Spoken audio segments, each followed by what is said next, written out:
Inilah kisah hidup dan mati, dengan kata lain biografi 7 penyihir di ReZero. 1. Echidna. Echidna dikenal sebagai penyihir ketamakan atau Witch of Greed. Adalah salah satu penyihir yang dikenal sebagai satu dari penyihir 7 dosa besar. Sejauh ini kita tidak mengetahui berasal dari manakah Echidna, lahir di mana, dan bagaimanakah masa kecilnya. Kita hanya mengetahui kalau dirinya disebut penyihir keserakahan dikarenakan dirinya memiliki rasa haus yang tidak normal akan ilmu pengetahuan. Dan ketika witch factor atau unsur penyihir masuk ke dalam tubuhnya, maka kegilaannya akan pengetahuan menjadi semakin parah. Dirinya akan terus melakukan berbagai macam eksperimen dan percobaan, bukan hanya dalam sihir, bahkan di kehidupan sehari-hari. Hal ini membuat dirinya hanya peduli tentang pengetahuan atau kemungkinan yang akan terjadi dari eksperimennya, dan hampir tidak peduli dengan hal lain, seperti misalnya ikatan-ikatan yang dirinya jalin semasa dirinya hidup. Membuatnya terlihat seperti seorang sosiopat tanpa rasa simpati akan sekelilingnya.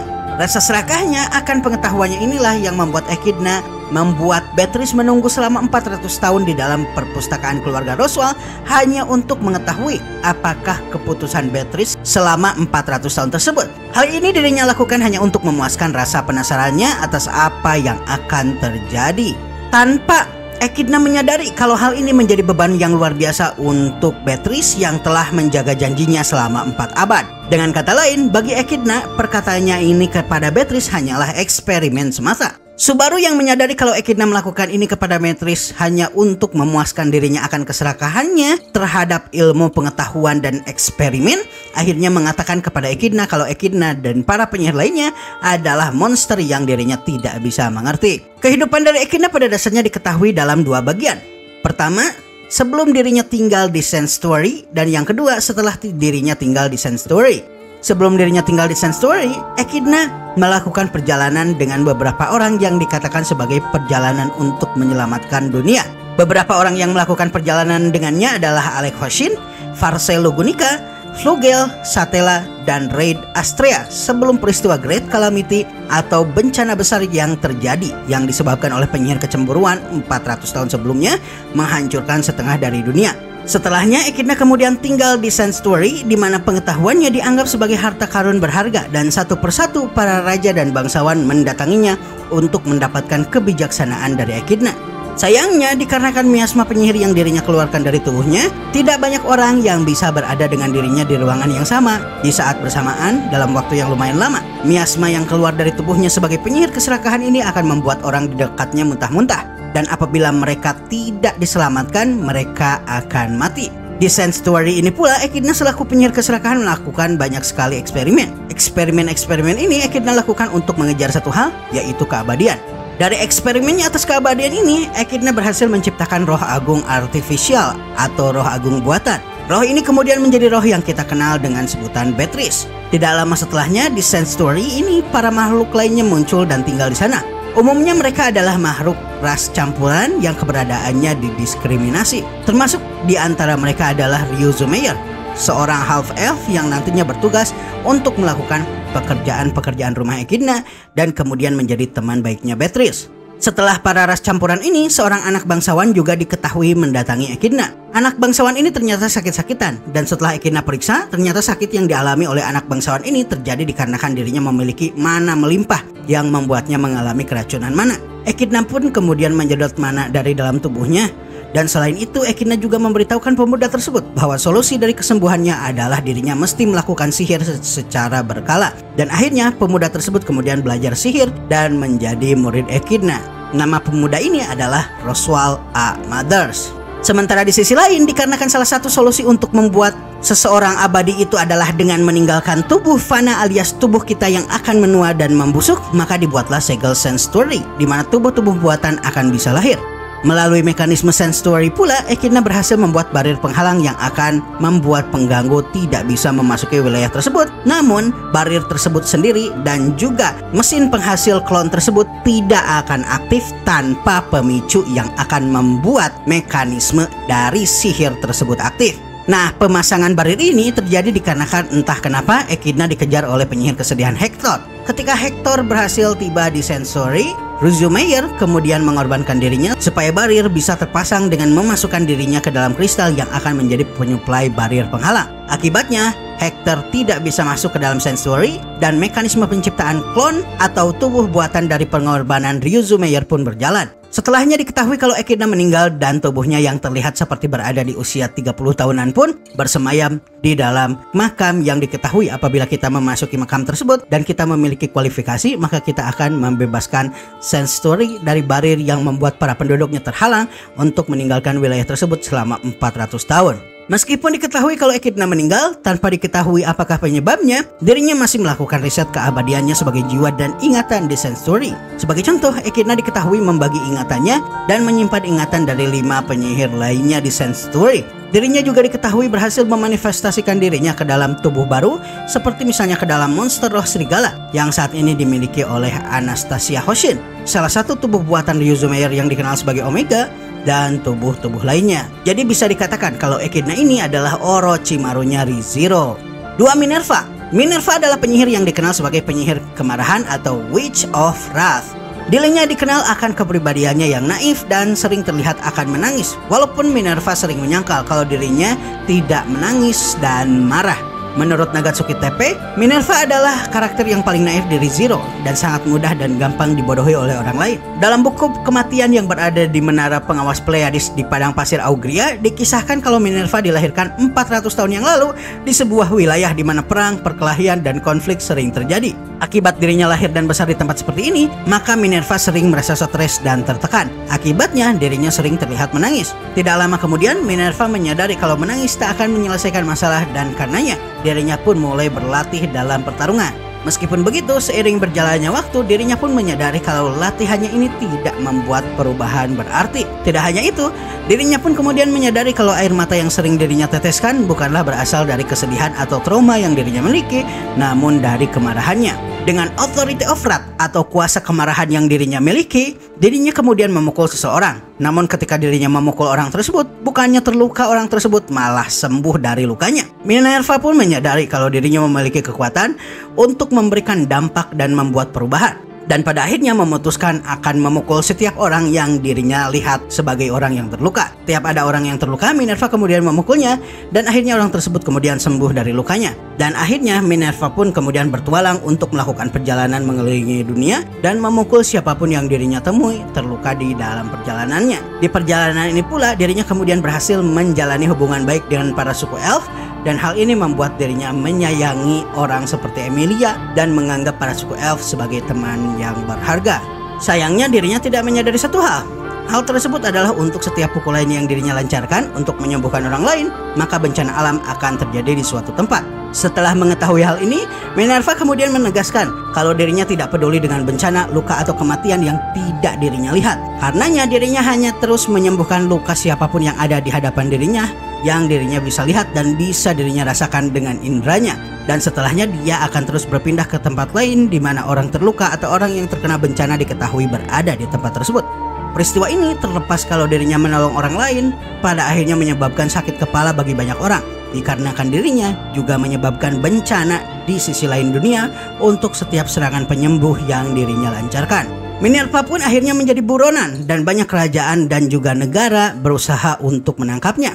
Banyak tentara dikerahkan, namun Minerva sendiri sangat susah untuk ditangkap, hingga akhirnya para pasukan elf kemudian dikumpulkan sebagai pasukan bunuh diri untuk menangkap Minerva. Minerva tidak lama kemudian mendengar kalau para elf terluka dan terbunuh, berlari dan pergi ke arah mereka dan akhirnya terjebak dan terkurung dikarenakan kabar tersebut ternyata adalah kabar bohong. Akibat dirinya dikurung, Minerva tidak bisa melakukan apa-apa hingga kemudian dirinya menjadi gila karena dirinya tidak bisa menyembuhkan orang-orang lagi meskipun dirinya memiliki kemampuan untuk melakukannya. Penyihir kecemburuan kemudian mendatangi Minerva yang telah gila dan membunuhnya sebagai bentuk pengampunan atas dirinya. Setelah kematian Minerva, ingatannya kemudian berhasil Echidna dapatkan dan kemudian dirinya segel di Sanctuary. 3. Typhon. Typhon adalah seorang anak kecil yang dikenal sebagai Witch of Pride atau penyihir kebanggaan. Kepribadiannya sebagai penyihir kebanggaan berhasil dibentuk berkat dirinya selalu terus berada di dekat ayahnya yang dikenal sebagai algojo dan eksekutor dari para kriminal. Dalam usianya yang masih muda ini, dirinya melihat banyak orang dieksekusi dan dihukum, dan karenanya sejak usia belia ini pula lah dirinya pun kemudian mempertanyakan mengenai konsep benar dan salah itu apa melalui kehidupannya sehari-hari tersebut. Suatu hari, Typhon memecahkan gelas anggur milik ayahnya yang kita tahu merupakan seorang eksekutor. Dirinya pun mengakui kalau dirinya adalah yang memecahkan gelas tersebut, meskipun Typhon takut kalau dirinya akan dieksekusi oleh ayahnya. Namun meskipun begitu, ayahnya justru mengampuni dan memaafkannya. Dari peristiwa ini, sebagai anak yang polos dan sama sekali tak tahu apa-apa, Typhon kemudian menyimpulkan kalau dosa dan hukuman bagi seseorang tidaklah ditentukan oleh tindakannya, namun justru ditentukan oleh hati dan rasa bersalah yang ada di dalam hatinya. Dan tidak lama kemudian, dirinya pun mendapatkan authority of pride atau kuasa dosa kebanggaan. Dan melalui keyakinannya atas hati dan rasa bersalah inilah, dirinya kemudian bertualang menjadi hakim dan eksekutor dari setiap orang yang dirinya temui selama dirinya melakukan perjalanan. Orang yang pertama menjadi korban dari Typhon adalah ayahnya sendiri, sang Algojo. Dan akibatnya dirinya terbunuh setelah Typhon menggunakan kemampuannya kepada ayahnya. Setelah itu, satu persatu para penduduk desa kemudian dirinya adili juga. Dan semakin bersalah seseorang yang dirinya adili, maka semakin besar juga kerusakan yang terjadi pada tubuh orang tersebut. Dan semakin banyak orang terbunuh akibat ulah Typhon ini. Semua ini dirinya lakukan tanpa punya niat buruk sama sekali, dan terjadi dikarenakan dirinya adalah anak polos yang memiliki pemahaman yang kurang tepat atas keadilan, dosa, dan hukuman. Namun meskipun begitu, jejak kematian dan pembantaian telah terlanjur menjadi warisan dari anak ini. Sesekali penyihir lain, yaitu penyihir kemalasan Sekhmet, akan datang untuk menghentikannya, namun di banyak kesempatan dirinya seringkali tidak bisa melakukannya. Maka untuk itu, jebakan pun kemudian dipasang untuk menjebak Typhon dan menghentikan apa yang dirinya lakukan selama-lamanya. Sebuah kota kemudian dibangun dengan desain di mana gerbang air dan dam berada di berbagai tempat. Kota ini nantinya dikenal dengan sebutan Kota Gerbang Air Pristella, dan Typhon kemudian dipancing ke tempat ini, dan dengan menggunakan mekanisme aliran air ini, akhirnya mereka berhasil menenggelamkan Typhon, dan Typhon pun kemudian mati di tempat ini. Kuburannya kemudian disimpan di tempat tersembunyi di Kota Air Pristella, di mana unsur penyihir miliknya juga disegel di tempat ini. Namun memori dan ingatannya kemudian diambil oleh Echidna dan dibawa ke Sanctuary. 4. Daphne. Daphne dikenal sebagai Witch of Gluttony atau penyihir kerakusan, dan dikenal dikarenakan dirinya lah yang menyebabkan terciptanya para binatang penyihir yang akhirnya menjadi salah satu teror paling mematikan di dunia ReZero. 400 tahun yang lalu terdapat seorang laki-laki yang memiliki penyakit yang diketahui tidak bisa disembuhkan. Namun dirinya sendiri takut akan kematian. Karenanya dirinya melakukan berbagai macam hal untuk hidup, termasuk diantaranya melakukan eksperimen. Eksperimen itu dirinya lakukan kepada berbagai macam subjek penelitian, termasuk diantaranya manusia. Hal ini dirinya lakukan hingga akhirnya benar-benar sembuh dari penyakit mematikannya itu, dan dirinya sembuh berkat Daphne yang dirinya jadikan sebagai objek eksperimen. Setelah Daphne sadar, dirinya kemudian tiba-tiba terbangun di sebuah istana yang ditinggalkan, di mana tidak ada seorang pun di sana dalam keadaan terikat. Karena kelaparan, Daphne kemudian memakan berbagai benda yang dirinya temui di istana kosong tersebut, dari mulai karpet, kursi tahta, dan benda lainnya. Rasa laparnya ini sangat ekstrim hingga dirinya kemudian diketahui berhalusinasi melihat binatang buas. Binatang tersebut adalah binatang penyihir, dan ternyata binatang-binatang tersebut adalah binatang asli yang dirinya tidak sengaja ciptakan dikarenakan rasa lapar ekstrimnya. Dalam pertarungan melawan para binatang buas ini, akhirnya dirinya pun bisa lepas dari ikatannya, dan akhirnya Daphne pun kemudian keluar dari istana kosong tersebut sambil membawa beberapa binatang penyihir yang ikut bebas bersama dirinya. Dalam perjalanannya setelah keluar dari istana atau benteng tersebut, Daphne kemudian mulai memikirkan rasa lapar orang lain dan kemudian menciptakan binatang-binatang penyihir lainnya. Sebagai contoh, dirinya menciptakan paus putih dikarenakan ukurannya besar dan bisa dimakan banyak orang sekaligus. Dirinya juga menciptakan kelinci besar yang mampu berkembang biak seketika hingga cocok untuk dijadikan bahan makanan yang akan menghentikan kelaparan di seluruh dunia. Namun meskipun begitu, Daphne memberikan kekuatan yang luar biasa di dalam binatang-binatang tersebut dikarenakan dirinya merasa tidak adil apabila binatang tersebut bisa dimakan tapi tak bisa memakan balik makhluk yang mencoba memakannya. Dan akhirnya para makhluk ini malah berbalik menjadi makhluk teror yang menyengsarakan manusia, sementara manusia tidak terpikirkan sama sekali untuk memakan makhluk-makhluk tersebut. Secara detail tidak diketahui peristiwa apa sajakah yang terjadi pada Daphne selama hidupnya dan setelah dirinya keluar dari benteng istana, terlepas kalau dirinya membuat para binatang penyihir-penyihir tersebut. Namun diketahui kalau dirinya memakan orang tuanya dan mati di tengah padang pasir tak dikenal dikarenakan dirinya sangat kelaparan dan tidak bisa menemukan apa-apa. Setelahnya jiwanya kemudian diambil oleh Echidna dan kemudian disegel di Sanctuary. 5. Carmilla. Carmilla dikenal sebagai penyihir kenapsuan atau Witch of Lust. Dirinya dilahirkan di suatu desa kecil 400 tahun yang lalu. Dirinya memiliki tunangan selama hidupnya di desa kecil ini hingga suatu hari seorang bangsawan berkuasa menginginkan Carmilla untuk dijadikan istrinya. Penduduk desa kemudian marah atas peristiwa ini dan mereka kemudian membakar tempat tinggal bangsawan berkuasa ini dan lalu menggulingkannya. Mereka mengklaim kalau mereka melakukan kesemua ini demi Carmilla. Namun Carmilla menyadari kalau mereka ternyata dimanipulasi oleh fantasi dan angan-angan mereka sendiri. Para desa di sekeliling desa ini kemudian berusaha untuk waspada akan desa yang menggulingkan bangsawan berkuasa tersebut, namun konflik akhirnya tidak terhindari. Desa ini kemudian berperang hebat hingga akhirnya mereka berhasil menggulingkan suatu negara yang jauh lebih besar dari mereka. Carmilla melihat hal ini merasa jijik dengan apa yang terjadi dan akhirnya meninggalkan mereka, terlepas kalau tunangannya melamarnya di atas benteng negara besar tersebut yang telah mereka taklukkan. Setelah peristiwa ini, kehidupan Carmilla tidak diketahui dan hanya diceritakan kalau dirinya mati dibakar di atas tiang seperti penyihir di abad pertengahan di suatu tempat di negara Lugonica. Setelahnya, ingatan dan jiwa Carmilla kemudian Echidna ambil dan bawa ke Sand Story bersama dengan teman-temannya para penyihir lainnya. 6. Sekhmet. Sekhmet dikenal dengan julukannya sebagai Witch of Sloth atau penyihir kemalasan, adalah salah satu penyihir terkuat di list ini. Sekhmet adalah anggota dari klan raksasa dan diharapkan untuk bisa mengembalikan kejayaan klan raksasa dan membangkitkan kembali entitas yang mereka sebut atau kenal dengan nama dewa. Namun mereka kemudian kecewa dengan Sekhmet hingga akhirnya Sekhmet dikucilkan. Beberapa tahun kemudian terdapat sebuah kabar yang mengatakan kalau di gunung tertentu terdapat perempuan gila dan buas. Para laki-laki kemudian menangkap perempuan yang ternyata Sekhmet ini. Dirinya kemudian diarak ke kota dan dari interaksinya di kota ini dirinya kemudian mengenal pengetahuan, cara hidup dan emosi. Meskipun begitu, dirinya masih tidak mengerti akan apa emosi yang dirinya rasakan. Ketika dirinya ditangkap, Sekhmet mematahkan leher laki-laki yang menangkapnya, padahal dirinya tidak mengerti kalau saat itu dirinya bersyukur dan berterima kasih kepadanya. Sekhmet kemudian melarikan diri kembali ke desa raksasa tempat dirinya dulu tinggal. Setiba dirinya di sana, dirinya kemudian membantai seluruh penduduk desa tanpa mengetahui kalau perasaan yang dirinya rasakan adalah kebencian dan dendam. Setelah dirinya selesai melakukan ini, dirinya kembali ke kota dan kemudian mengubur laki-laki yang dirinya patahkan lehernya dengan layak. Dirinya pun akhirnya sendirian dan merasakan kedamaian. Diketahui kalau Sekhmet ini berhasil mendapatkan kepribadian malas dan mendapatkan kemampuan untuk menggunakan kekuatan tak terlihat. Dirinya kemudian dianggap sebagai bencana berjalan dikarenakan kekuatannya yang luar biasa. Ketika dirinya mendengar kalau Typhon sang penyihir kebanggaan mengamuk, maka dirinya seringkali berusaha untuk menghentikannya. Namun setiap kali dirinya melakukannya, maka kerusakan yang dihasilkan justru malah jauh lebih besar. Dirinya juga terlibat dalam perburuan naga dan melawan Volcanica di ujung air terjun dunia.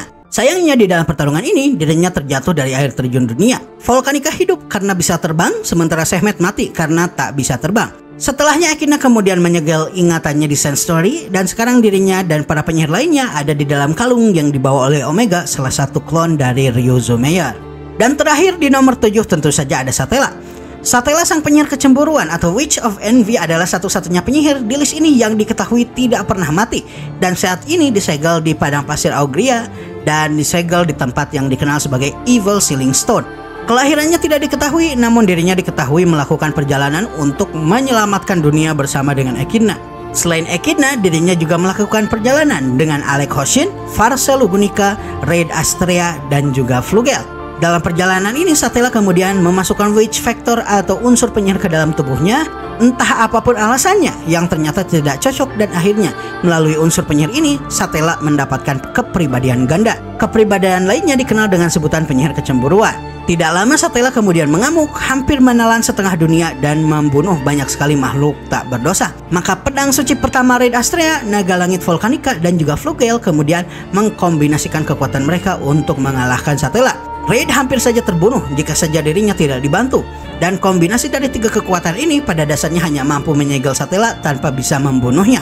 Kisah mengenai Satella ini kemudian dikenal sebagai kisah yang terus abadi selama 400 tahun setelahnya dan membuat pencapaian yang seolah dimiliki oleh para penyihir lainnya seperti tidak berarti dikarenakan betapa besarnya skala kehancuran dan kerusakan yang dilakukan oleh Satella ini di masa lalu.